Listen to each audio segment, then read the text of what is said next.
233. Immigration police are reinstating the status of some international students whose records they terminated on a Department of Homeland Security database, according to court records. An email submitted in federal court indicates a federal prosecutor told a lawyer representing some of these students. Luigi Mangione today pled not guilty in New York to killing that healthcare corporate executive. The defense is seeking to avoid the death penalty in the case. Mangione's next court date is not until December. The Vatican says the casket of Pope Francis has been closed. Prayer and vigil will take place throughout the night until the preparations begin tomorrow for Holy Mass for Francis's funeral. ABC's Patrick Reevell is in Vatican City. 10 a.m. local, which is 4 a.m. Eastern. The funeral ceremony will begin here. Pope Francis' coffin will be brought out of the basilica, and then after the ceremony, there will be a procession from here to the Basilica of St. Mary Major, which is where Pope Francis has asked to be buried, and it's very unusual. It's a break in tradition. He will be the first Pope in 100 years to be buried outside of the Vatican, and that means that we will have something that is also very unusual, a papal funeral procession going through the heart of Rome. In Spain, the referee for the Copa del Rey final got emotional today in a TV interview in Madrid when he described the verbal abuse his child suffers because of criticism his profession receives from soccer's top clubs. Chuck Sievertson, ABC News. Oh, no. Stomach issues again? Stomach issues? Who are you? Your pancreas. I could be the real reason for your diarrhea, gas, bloating, stomach pain, or loose, oily stools. I thought it was my stomach. People often do, but any of these symptoms could mean having a condition called exocrine pancreatic insufficiency, or EPI. With EPI, the pancreas doesn't release enough enzymes to break down food, but EPI is manageable. Use the symptom checker on identifyepi.com and speak with your doctor. That's identifyepi.com. Sponsored by AbbVie. News Talk 610 AM and 102.1 FM. KBNU.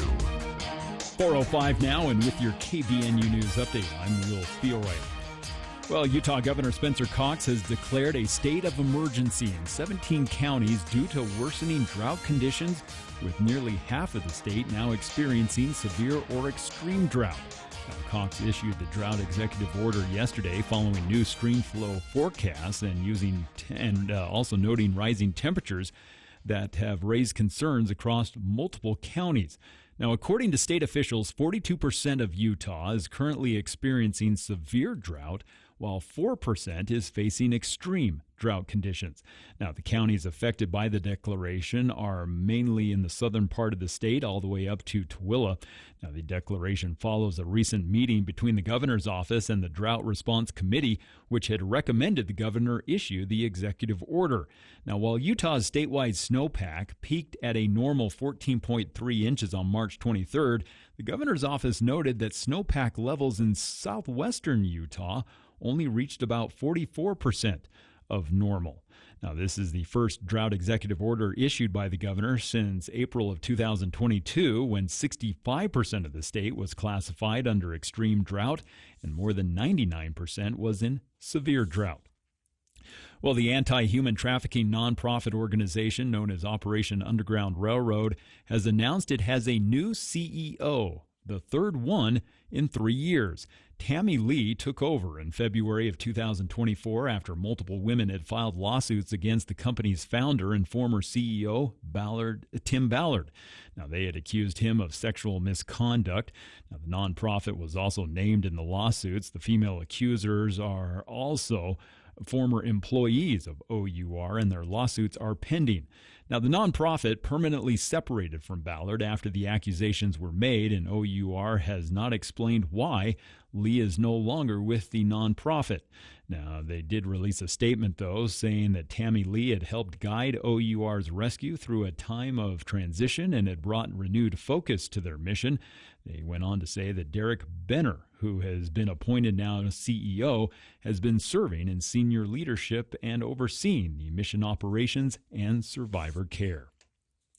Well, the Red Cross of Utah responded to assist an Ogden family earlier this week after a fire damaged their home on Monday morning, causing an estimated $300,000 in damage. Now, Ogden firefighters were dispatched to the scene around 9:45. They reported when they arrived on scene that smoke and flames were coming from the garage of the single-family home. Now, firefighters say they were able to initiate an aggressive attack and contain the fire to the main level of the home. Initial reports indicated that there may have been one person inside the house, but firefighters confirmed that all residents had evacuated safely after searching the structure. Now, the Ogden Fire Marshal's office is investigating the cause of the fire. So far, it has yet to be determined. Well, clouds continuing through the rest of the afternoon as we've had some isolated showers through the area. That's going to continue as we head into the overnight hours as temperatures been in the mid-60s today. Tonight will drop into the low 40s. Then the clouds should clear out. We should enjoy sunny skies for tomorrow with temperatures in the low 70s before that chance of showers returns for Sunday and into the first of next week. And don't forget, next Saturday is Cinco de Mayo, as we'll have live music, mariachi bands, fun entertainment, all at the Cache County Fairgrounds. Plus, also there'll be bounce houses, climbing walls, local vendors, and businesses. It's all presented by Members First Credit Union, DD Auto and Salvage, Presto Products, and of course us here at News Talk KVNU. And I'm Will Feelwright with your headlines here at the beginning of KVNU's For the People show. We'll have another check of local news coming up at the bottom of the hour. The bugs love the good weather. I'm guessing you have a bunch of those creepy crawlers waiting patiently to come into your cozy home. Let Logan Extermination take care of those unwanted pests with a monthly exterior spray. Now, for a limited time, they'll spray your home's exterior monthly from April to October for only $65 per month for a 2,000 square foot or less home. Call Logan Extermination before your home becomes enemy territory. Logan Extermination, 752-8450. Local Talk. Afternoons at 4 with For the People. Building a home is one of life's biggest investments. You want it done the right way, the honest way. Edson Builders has teamed up with innovative home finishes, two of Cache Valley's best, to give you a better home building experience. No cookie cutter designs, no cutting corners, just exceptional homes built exactly the way you want. And right now, you may qualify for a $20,000 first-time home builder incentive. Call 232-2680. That's 232-2680 or visit edsonbuilders.com. KVNU's For the People with Jason Williams and Bill Walter. And it is Utah known as the fraud capital of the world. Not because we have more people committing fraud, but because we have so many people falling for it. Going beneath the headlines and connecting you to the newsmakers. The radio is a great way to get the word out to a lot of people in an emergency. So we thank you for your help and being a partner with us. For the People on News Talk KVNU, 610 AM, 102.1 FM, online at 610kvnu.com and on the KVNU mobile app.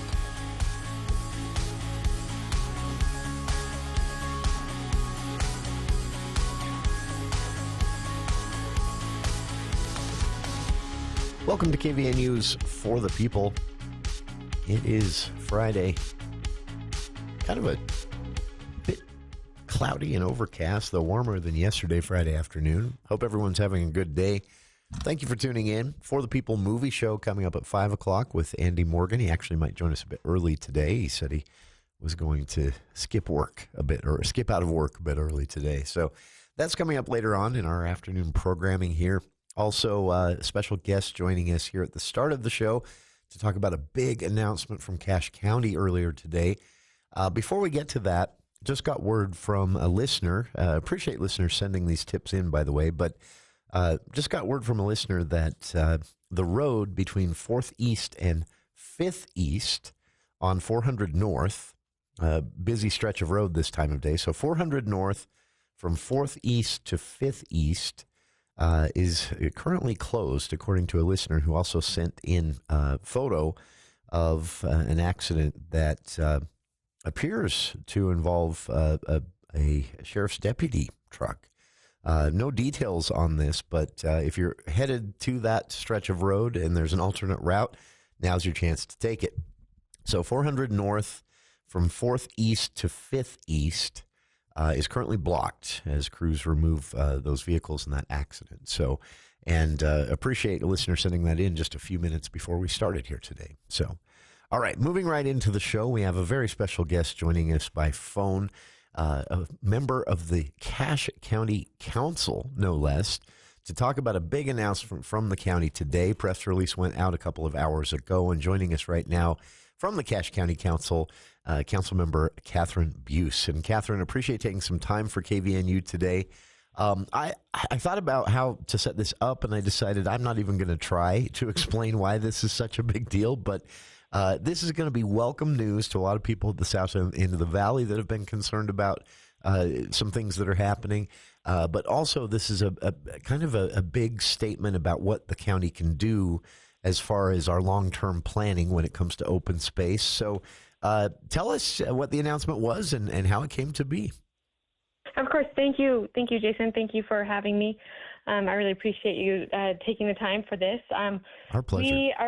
We're really excited. This has been a few years in the making, and we're excited to announce that we were able to secure nearly 800 acres up in the Sherwood Hills area of Wellsville Canyon, up in Sardine, through using funds that was set aside by the voter-approved bond that we voted on a few years ago. We secured that land that was set to be developed and had been in the process of being developed, and now the county, in conjunction with Wellsville City and funding that has come from the state as well, was able to go in and secure that land, and there's a portion of it is still being held by the developer for some potential development in the future, but the vast majority of it, like I said, almost 800 acres, was purchased by the county to be set aside as perpetual open space. That is amazing. And this deal, to me, it says the county got very creative in going about this and worked with multiple partners, right? It really has been a group effort, and like I said, it's been years in the making, and the council, but particularly our council member Nolan Gunnell, has been working on this with citizens and a citizen-led group, and in conjunction with the developers and back and forth, and we have to give credit to our Representative Casey Snyder and the effort that he's done on his end to make sure we could get additional funding, and it's been really collaborative. And we're really thankful that we've had so many partners that have worked on this to make this happen. I know, I've spoke with residents of Wellsville City, residents of the south end of the valley in general, and there's been great concern about this. A few years ago, there was an announcement that a private developer had purchased about 900 acres of the former Sherwood Hills Resort, and it could have turned that all into, homes on the land. There was concern about that from Wellsville City, from others. This basically takes all but 100 acres of that, not 800 acres, and says open space, right? Right. And so I need to correct myself. The county purchased nearly 470 acres, and Sure. Then a private citizen purchased some of the remaining acres, and it is, they're on the east side of the road, and their desire is to not have that development happen either. So yeah, it's I think we were a lot of chagrin about what we thought would happen up there. That Sure. is a jewel in the canyon as we leaving and coming into Cache County. That is quite the showpiece that we have, and we were all kind of wishing that something would happen, and we're really pleased that we've had citizens and leaders really take up this charge to make it something different, and we're really pleased with the outcome. That is amazing, honestly. And again, it speaks to what can be done if a bunch of people put their heads together. The Cache County Council, working with Wellsville City, the county attorney involved, Utah Representative Casey Snyder, troublemaker, but a nice guy. But also, I want to point this out, but a longtime open space advocate, former state lawmaker himself, Jack Draxler, was involved in some of this as well. How did this idea first come to the county? Well, and I do have to put a plug in for Jack Draxler. That guy had a vision many, many years ago, and that man has served really a long time to to continue with that vision for open space in the county, and I so much respect for him and his efforts. Sure. And continued efforts, because he's not done. He's going to continue advocating and continue with his efforts. And how this came about was, it started with the citizen-led initiative for the bond. And I think if you probably remember this a few years ago, is it really was a citizen group that got together and really relied heavily on looking at some of the patterns that have been established in other areas, particularly in Summit County, and what they had done to put together an initiative to take to the voters. And through their messaging and through their work, they were able to talk to the citizens of voters of Cache County and get this bond approved on the ballot. And first of all, get it on the ballot, they had to get their signatures. And then after that, then messaging to the citizens to say, is this a priority? And kind of talk about that, have those conversations with people and say, hey, we don't want to be wondering about what happened to Cache County. We want to be proactive about identifying what are those key features that we really want to preserve, and then go about preserving them. So this has started years ago, and then in this particular project, it was having those conversations and sending those feelers out to see if there's any way we could try to acquire these development rights and ultimately some of the land. It's worth pointing out as well, Kathryn, that, I mean, these are large dollar amounts we're seeing attached to this, but if you consider this in relation to land, especially in this space, and what things often go for, this was done very cheaply. Yeah, we were able to procure, again, using our partners within the state and the community. We were able to procure it for a reasonable price, like you're saying. I mean, it's amazing. It was for $7.5 million. We were able to purchase the 471 acres. And not all of that came from the Cache County bond, but about $4.5 million or so came from the bond. $4 million came from the bond. $2 million came from the state of Utah's Division of Outdoor Rec, and then $1 million came from Wellsville City, and then we had a private donor with an additional amount. So it's been a real collaborative approach and quite the bang for our buck, if I can say so. Absolutely. Again, if you keep that dollar amount in relation to current prices and land in this space, especially. Again, for listeners, it illustrates what the open space bonding process and what some creative thinking on the part of those like the Cache County Council, Jack Draxler, former state lawmaker, others involved, Kathryn, you yourself as well, Nolan Gunnell, I know, was involved. It really shows that with some planning and some thinking ahead, we can do some pretty big things. And again, for listeners, the private developer originally purchased 900 acres there, the former Sherwood Hills Resort.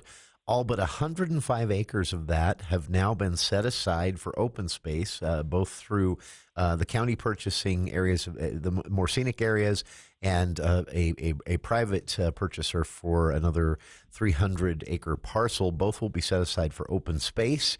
And this has got to be good news. I know everyone I talked to in Wellsville, if you brought this up, said, I hope something different happens than the plan that we had heard. And news today that something different is happening. And so, Kathryn, what happens next on this? Is it just paperwork at this point? We signed on it today. Our county executive signed everything to make this official, and so our county executive, David Zook, signed.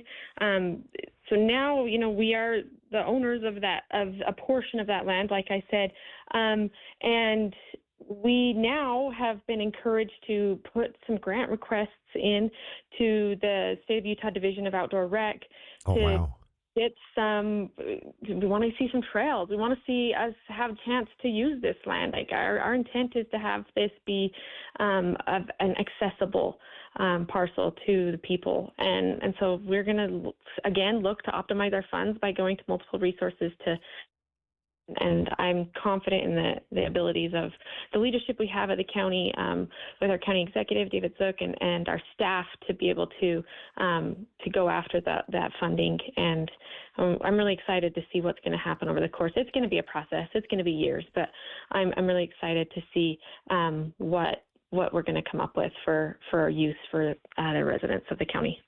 It's honestly amazing to see. It's again, it shows you what can be done with a little bit of planning. And as you said, Kathryn, hats off to a former state representative, Jack Draxler, who from the start of this, working on the initiative to get the open space bonding process on the ballot and let voters weigh in, to just actually going and putting it into play like this. So it's fascinating to see, and this has to be really good news to everyone familiar with the area up there. And really, as far as public recreation goes, what a space for that, right? Yeah. And I mean, we've said it about Mr. Draxler, but also we can say it about so many other individuals. We have Wellsville City has taken a lot of leadership on this with Mayor Bailey and their city manager, Scott Wells, our county attorney, Taylor Sorensen, again, our executive, David Zook, the other leaders of Casey Snyder, Nolan Gunnell. We've had so many capable people and people that are willing to give of their time and their expertise to make this happen. And I'm just really appreciative in all of their efforts. Absolutely. And we should give a shout out as well to the developer at the center of this, Bridle Path Partners, LLC, for being flexible, for being open to having a conversation about doing something a bit more creative with that space and that land. Yes, definitely. We've got to give them credit that they could see our mission as well, right, and see that this was something that we were passionate about. It's really fun to be able to talk about this. And for listeners, if you'd like to read the press release, I've posted a link to it on our Facebook page. It's also on the county's website as well. And our guest, again, Vice Chair of the Cache County Council, Kathryn Bues, joining us here today. And Kathryn, thank you for taking some time for KVNU today, especially on short notice. And look forward to seeing what happens next. You bet. Thank you, Jason. I appreciate you taking the time. Thank you, Kathryn. And thanks to our, have a nice day. And to our listeners, thank you for being here as well. Again, really big news. Cache County and multiple partners securing about 800 acres of an originally proposed 900-acre development, the old Sherwood Hills spot there in Sardine Canyon. 800 acres now set aside for open space, and that has to be a breath of fresh air to a lot of people who've been worried about what was going to happen there. So, again, if you want to read the full press release and more details about how the county was able to go about this, I've linked to it on our Facebook page. Thanks again to Kathryn, to our listeners for being here as well, and we'll be back with more of For the People right after this.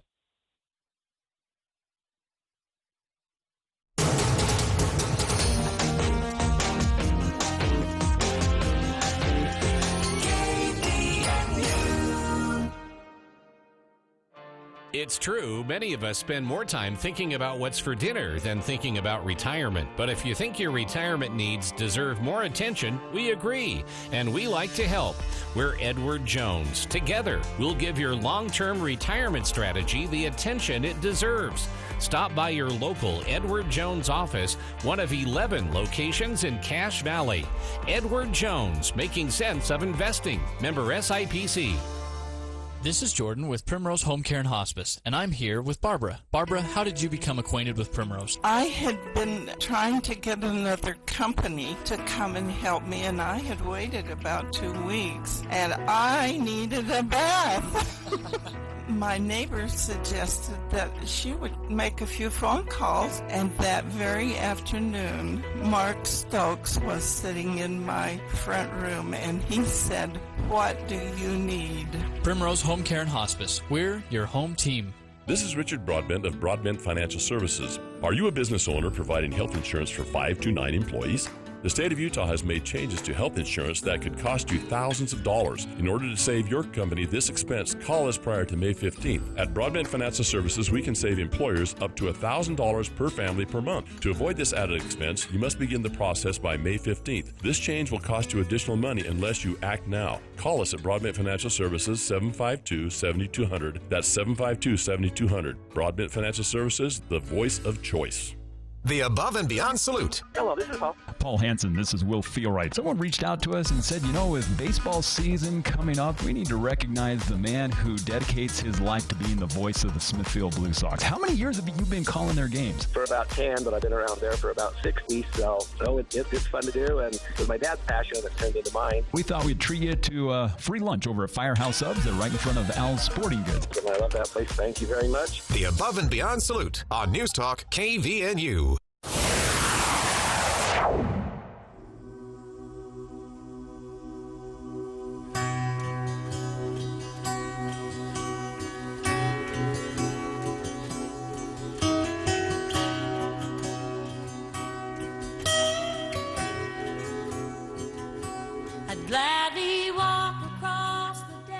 Welcome back to KVNU's For the People. If you're just tuning in, we just wrapped up an interview with Cache County Council Vice Chair Kathryn Bues. She was speaking to an announcement that came out earlier today from the Cache County Council and Cache County Executive's office. Cache County Executive David Zook with some quotes on this as well. That we didn't get to there in the interview, but a huge announcement. This started several years ago with news that a private developer, the Bridal Group, as they're known, Bridal Path Partners, LLC, their official name, had purchased the 900-acre Sherwood Hills resort and originally had planned to turn it into homes, a subdivision. And there were traffic concerns, I know, especially from folks who travel the canyon often. Wellsville City was concerned about watersheds and how it might impact them as well in other ways. But because of state law and some other things, there was very little Wellsville City could do to stop any development that was going to happen. But news today that the Cache County Executive David Zook, Cache County Council, council members, including Kathryn Bues, Nolan Gunnell, and others, Wellsville City, Mayor Thomas Bailey and City Manager Scott Wells, Representative Casey Snyder, the list just goes on and on. Private citizens, former state lawmaker Jack Draxler, Mark and Gina Thompson, Hickman Title, the Cache Open Space Advisory Committee, of course, a big part of these conversations, Utah Division of Outdoor Recreation, the original developer, Bridal Path Partners, LLC, and citizens who also got involved in this. We're able to announce today collectively that of this 900-acre spot, the old Sherwood Hills Resort, all but 105 acres, 800 acres, have been secured for open space, meaning they won't be developed. And the 105 acres that the developers held on to, they will develop, although details on what they're going to do with that, we're not sure yet. But that's huge. So I know a lot of people were worried about this and worried about, I mean, it seems like such a trivial thing, but these things can really have a big part in, quality of life in the place you live. But a lot of people were concerned that, you're driving into Cache County, the first thing you're going to see is a giant subdivision. And that corner is so beautiful that there was real concern. And of course, Wellsville City had some practical concerns along the lines of watersheds and traffic impact and more. I myself wondered, what are they going to do as far as traffic goes? Because at that current location, a lot of cars turning left out of there, that's a pretty big public safety issue on that highway each day. It raised a lot of legitimate questions, and we got the news today again that the developer entered into conversations with all of these players, the county council, former state representative Jack Draxler, current state representative Casey Snyder, and many others involved, the Cache County executive as well. In the press release today, we didn't get to this during the interview with Kathryn, who walked us through kind of how this all came to be, but in the press release today, Cache County Executive David Zook called this a historic agreement and said it underscores the county's commitment to preserving what makes Cache Valley great, beautiful open space we all love, and the deal will ensure this beautiful gateway to Cache Valley will remain a protected natural space forever. And it could not happen without the many partners who collaborated to reach this landmark deal. So that's pretty big news. Zook also called it a huge win for our community. And I would agree. So, and again, a little creativity, a little planning ahead with that open space bond initiative and more that voters approved. And this is a big dollar amount, but $7.5 million is pretty cheap for 800 acres in that location, really. Developers are paying a lot more for that out there to secure it. And the purpose, again, to preserve it as open space. As Kathryn told us, the next moves will likely involve working with the state's Office of Outdoor Recreation, they have several grant processes that they can offer, and see if that open space can be turned into some sort of public amenity, some sort of outdoor recreation spot with trails and more, and much better use of that land, I think, than the original proposed development. So really big news. I posted a link to the press release on our Facebook page if you'd like to read it. It's also on the county's website. And thanks again to Kathryn Bues for stopping by to walk us through how this all came to be.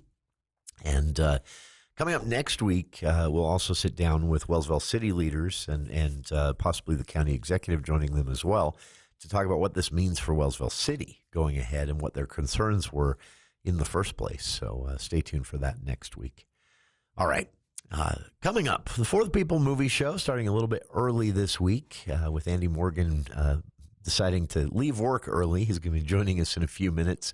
We've also got a few big news items to get to, including Senator Mike Lee and Senator John Curtis staking out different ground on a debate over green energy tax credits up in the Senate next week. We'll talk about where both senators are coming from after this look at the news with KVNU's Will Feel Right.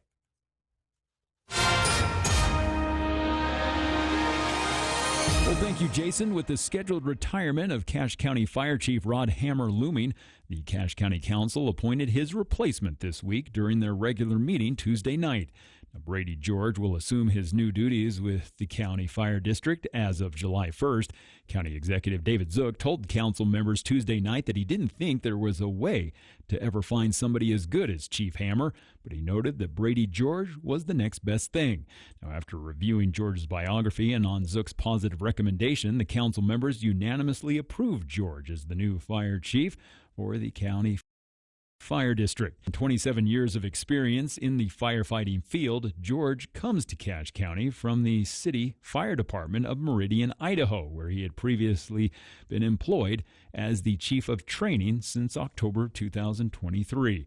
Meanwhile, Hammer will be retiring July 1st after a long career that has included 11 years as a volunteer firefighter and emergency medical technician and more than 15 years as Chief of the Cache County Fire District. Well, in other news, a 48-year-old man died in a two-vehicle crash that happened yesterday afternoon. The accident was reported at about 1:55 along southbound I-15 just north of Pocatello. Idaho State Police report that a Subaru Legacy driven by a 48-year-old man from Ingham was traveling southbound on I-15 when traffic slowed. Now, the Subaru struck the back of an Audi A6 that was driven by a 60-year-old man out of Idaho Falls and was also occupied by a 59-year-old female passenger out of Idaho Falls as well. Now, police report the driver of the Subaru was not wearing a seatbelt and succumbed to their injuries at the scene of the crash, while the occupants of the Audi were wearing seatbelts and were transported to a nearby hospital. Now, the southbound lanes of I-15 were blocked for about 3 hours to allow emergency responders to assist those involved. The incident remains under investigation by the Idaho State Police. And a Utah psychologist and author of a book on pornography addiction is now facing criminal charges accusing him of convincing child clients to strip naked during their sessions so that he could secretly record them. Robert Virgil Dindinger, a 54-year-old of Spanish Fork, was charged yesterday in 4th District Court with 10 counts of sexual exploitation of a minor, a second-degree felony, and 2 counts of voyeurism, a Class A misdemeanor. Now, Dindinger is the owner of Utah Valley Psychology in Orem. The investigation began in 2023 when a woman described how she had been seeing Dindinger for first what was initially a depression, anxiety, and self-harm harm diagnosis and then be turned into a pornography addiction diagnosis. Now, during one session, according to the victim, Dindinger had told the girl to take her clothes off while he turned away. However, he later made comments suggesting that he had been watching her. Well, weather-wise, going to see clouds continuing through the rest of the afternoon as we have seen some isolated showers through the area. That's going to continue into the overnight hours, as overnight we should see temperatures dropping into around the mid-40s. Then tomorrow, clouds will clear. We should see some sunny skies, temperatures around 70 before the clouds and the showers return for Sunday and into next week. And don't forget, Mount Logan Laundry brings you our weather. This is the time of year many of us have spring cleaning projects, and you can take those extra loads of laundry into Mount Logan Laundry to save time and money. It's Mount Logan Laundry in Logan and Brigham City. And I'm Will Theorite with your KVNU News headlines. ABC News, I'm Chuck Sievertson. What do we do when people attack? Fight back, yelled this crowd at a protest rally in Milwaukee, where County Judge Hannah Dugan was arrested by the FBI inside the county courthouse for allegedly helping an undocumented immigrant evade arrest. Attorney General Pam Bondi telling ABC News, if you commit a crime in this country, you're going to be held accountable. Doesn't matter. We're going to prosecute you. No one is above the law, not even a judge. Arrested along with his wife, a former Doña County, New Mexico District Judge, Joel Cano, accused of knowingly allowing members of a Venezuelan gang to live on their property. Cano denies knowing they were gang members. Where is your remorse? Asked a skeptical federal judge in New York today before sentencing former Congressman George Santos to the max. Over 7 years in prison. He pleaded guilty to fraud and identity theft. Wall Street major indexes closed higher. This is ABC News. Ah, spring. That time of year when you turn up the heat in the morning and the air conditioner in the afternoon. If you're constantly adjusting your thermostat just to stay comfortable, it might be time to talk insulation. You see, today's insulation is superior to what they used to put in homes. Not only does it help regulate the temperature inside, but it can also slash your energy bills. Or maybe you just need to insulate your attic, garage, or a specific room. No problem. Call Cardall's Insulation, 755-5012. That's 755-5012. From ABC News, Wall Street now. The major index is eking out some gains at the end of another roller coaster week. The Dow added 20 points. The Nasdaq gained 217. The S&P rose 40. Big tech stocks buoyed the Nasdaq. Chipmaker Nvidia rose 4%, and Tesla jumped as much as 10%. Tesla investors optimistic that entry into the Indian market is near. The Department of Transportation also outlined new rules around self-driving cars. Google's parent company Alphabet reported late Thursday that its profits soared 50% in the first quarter, more than analysts expected. Price increases have taken effect for U.S. customers of the Chinese-based online retailers Shein and Temu. Companies say they have to pass along higher costs imposed by President Trump's tariffs onto consumers. The Starbucks union has rejected the company's latest contract proposal, according to Bloomberg, which organizers say only guarantees annual raises of at least 2%. Tentative agreements have been struck on dozens of other contract issues. Chuck Sievertson, ABC News. Alpine Home Medical, we bring wellness home. Is your mom or dad struggling to get in and out of their chair? Hi, I'm Jay Broadbent with Alpine Home Medical. We've seen it happen for years. As customers come into our store and they've had a recent fall, they're finally ready to ask for some help. Don't wait until you're injured. We have everything you need to avoid the fall before it happens. Now until the end of February, we're running a deal that we think you're going to love. When you purchase a lift chair, you can unlock 10% off your entire purchase. Get side tables, canes, shower chairs, walkers, and even ramps. We're open Monday through Friday. We've got stores from Idaho Falls to St. George and now in Tooele. Come into any one of our 11 locations and let us help you. Find us online at alpinehomemedical.com. Alpine Home Medical, we bring wellness home. Hi, this is Gordon Deal. Monday on This Morning, America's First News. When Elon Musk dials back his role as government cost cutter, what happens to the so-called Department of Government Efficiency? Also, Americans appear to be tipping less than they have in years. Part of it is to save money, but another part is tipping fatigue. Hear the pushback from diners. And the pros and cons of being a recalled worker. Monday on This Morning, America's First News. Monday morning from 4 to 6 on News Talk KVNU, 610 AM and 102 FM.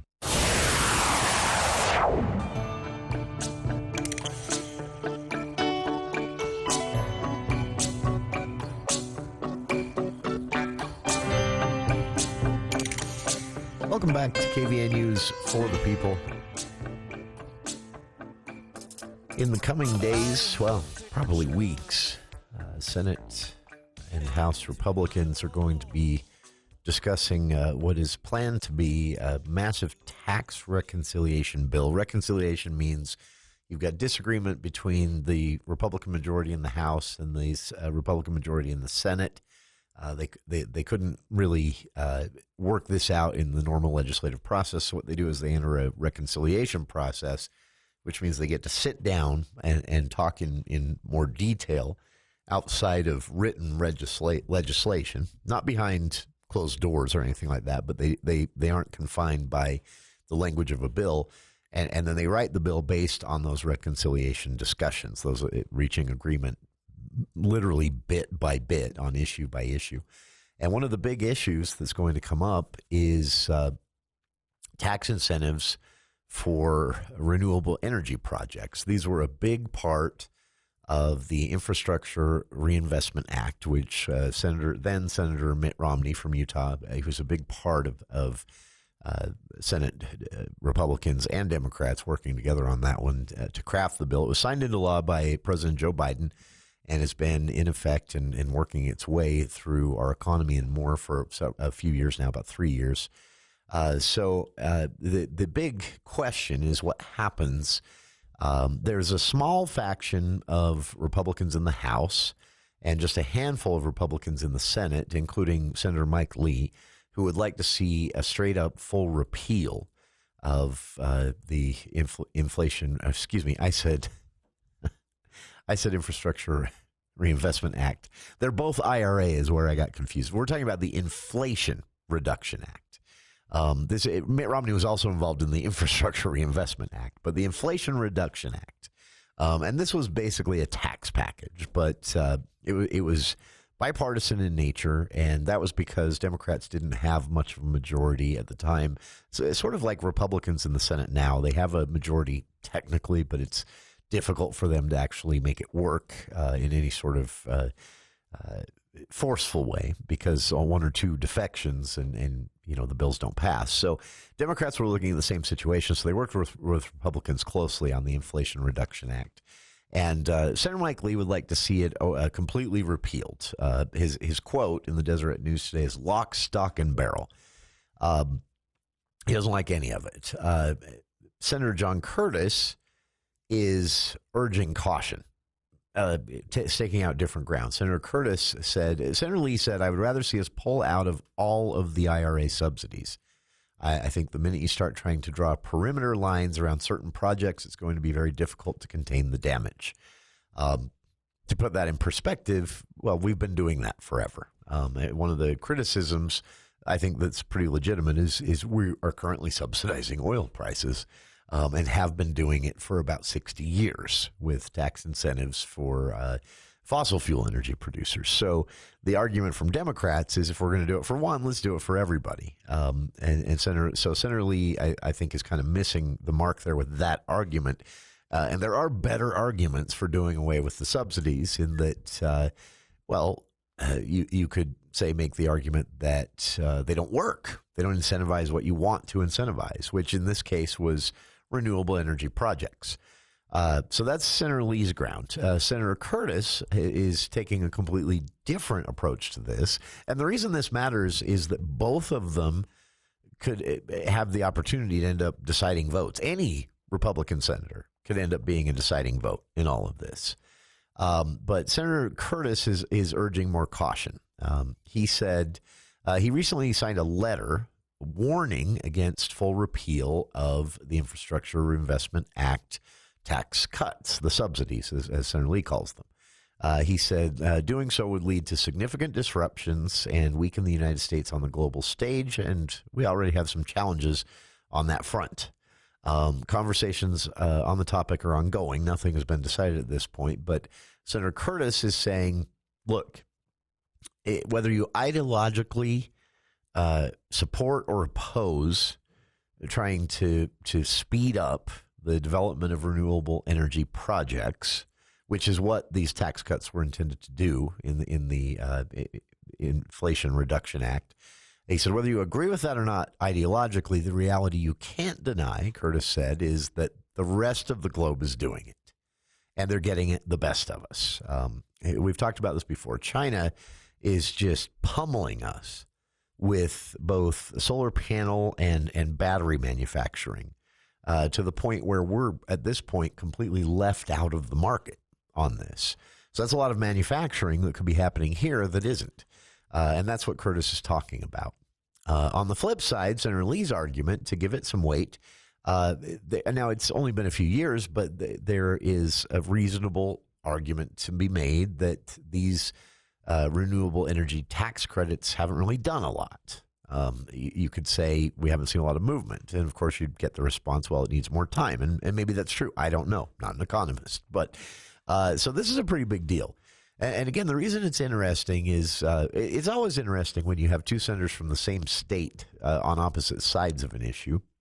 But what could happen in this scenario is you could have a scenario where the two United States senators from Utah, Senators John Curtis and Lee, end up being the deciding votes on a vote that is going to be very close one way or another.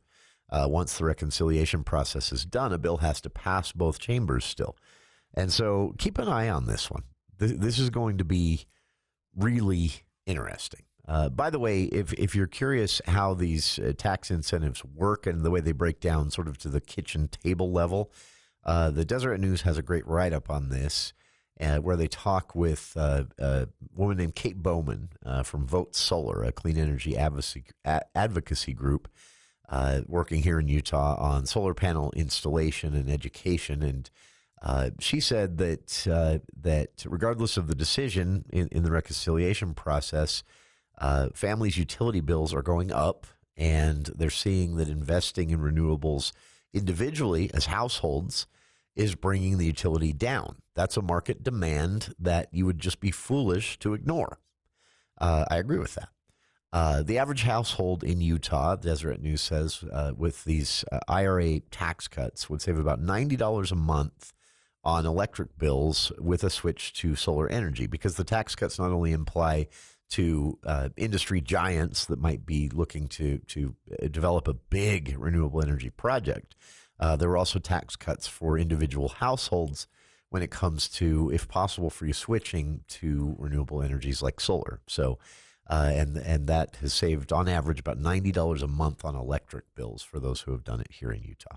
So, in response to GOP senators, including Senator John Curtis, advocating for being more cautious on this, Senator Mike Lee wanting to just see a straight-up repeal of all of this. Senator Curtis said that he wants to show that he recognizes that this is a moment to invest, and what we're actually talking about here is what we invest in. And Curtis again saying, look, whether you ideologically support or oppose the idea of investing in and incentivizing renewable energy on the small scale and the large scale, regardless of where you fall on that front, the rest of the world is doing it and they're having success, and the United States is being left behind. So we'll see where this goes. And again, keep an eye on it, because it's not a super exciting debate. Tax debates are not new, but what is new is that you could see a scenario where one of the two senators from Utah ends up being the deciding vote in a reconciliation bill that has yet to be written on a massive tax package that Republicans are trying to put together over the next couple of weeks. So it could be interesting. It would be a first, and it is not unlikely. So check it out. I've linked to some of this on our Facebook page, and if you'd like to see the Deseret News interview with both Senator Mike Lee and Senator John Curtis, both of those, again, linked on our Facebook page. And we'll be back with more of KVNU's For the People right after this. News Talk 610 AM, 102.1 FM, KVNU. Hola, Cache Valley. Get ready to spice up your weekend at Cache Valley's annual Cinco de Mayo celebration. This year, it's Saturday, May 3rd from noon until 8 p.m. at the Cache County Fairgrounds.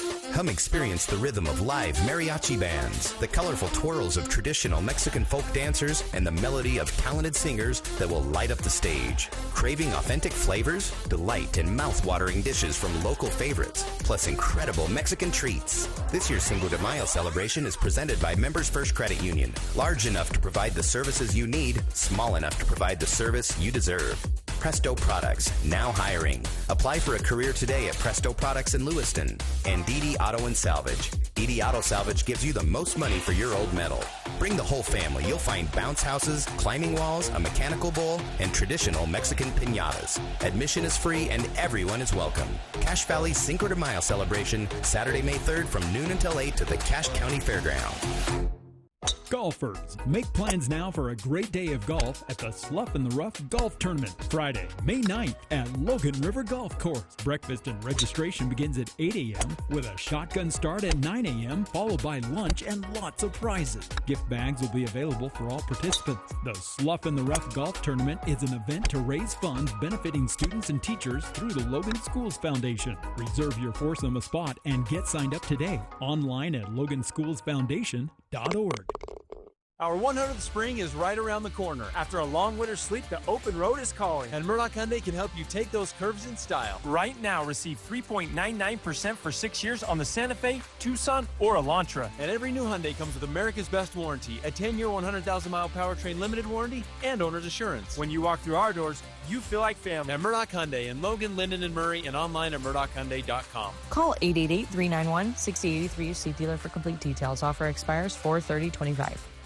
Step into a world of magic, motion, and imagination. The Cache Valley Figure Skating Club proudly presents their annual spring show, a celebration of books. Follow a young girl's journey through the pages of her favorite stories, brought to life on ice by skaters from the community. The USU Figure Skating Club, EIC Learn to Skate classes, and the Hot Chocolate Club. Friday, April 25th and Saturday, April 26th at 7:30 at the George S. Eccles Ice Center. Don't miss this enchanting celebration of storytelling on skates. Get your tickets now at cvfsc.com. That's cvfsc.com.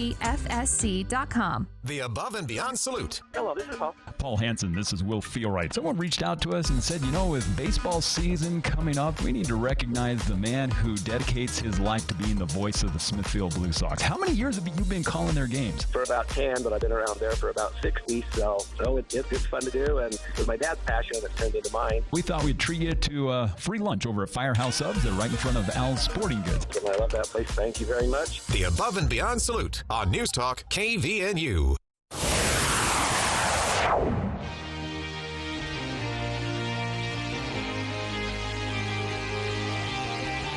Welcome back to KVN News for the People. Two more stories for the week before we transition over into the For the People movie show. Andy Morgan is here. He's in the hallway on the phone. Apparently that's more important than I am, but I'll get over it.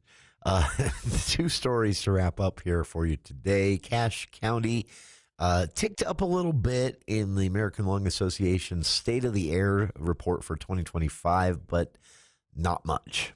Logan specifically saw a slight improvement in pollution in the air, according to the American Lung Association's survey of air quality reports throughout the year, but just barely. We received a C grade, meaning we are about 22nd in the nation. So that's a long way from the top. And the Logan metro area was 127th worst in the nation for ozone pollution in the warmer months. That's bad.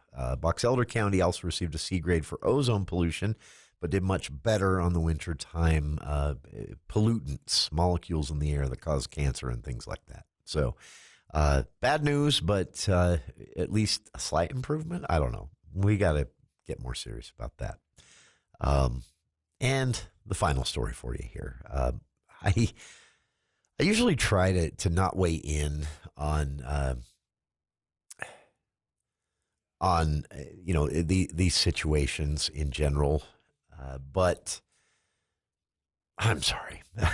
I usually wait until more details are out or more. Anyway, a man was arrested for allegedly vandalizing a Tesla in front of the Providence grocery store. A 29-year-old man was arrested, caused more than $5,000 in damages to a Tesla that was parked outside a grocery store in Providence. That's according to law enforcement records. And Benjamin Jacob Richardson was booked Thursday into the Cache County Jail following an investigation by the Cache County Sheriff's Office.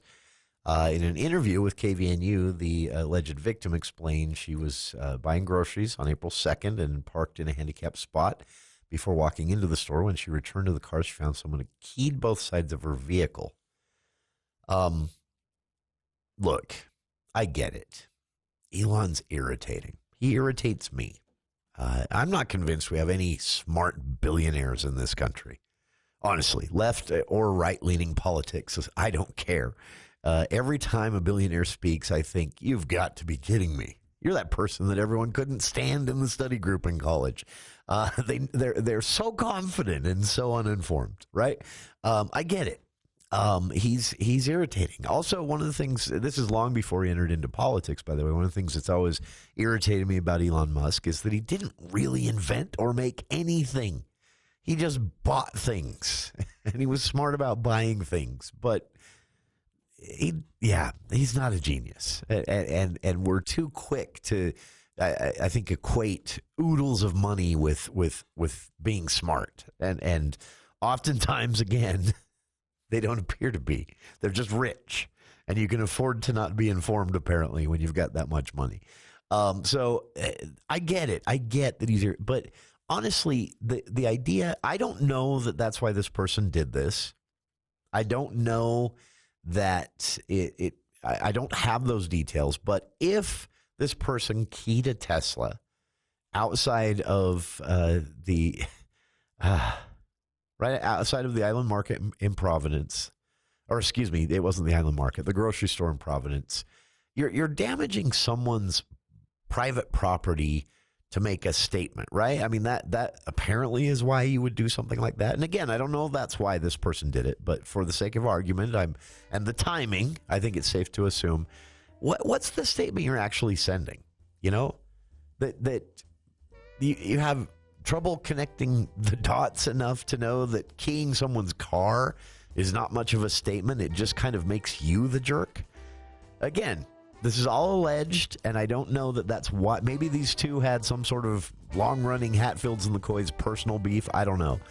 But don't key someone's car because you disagree with the politics of the person who made or owns the company that made the car.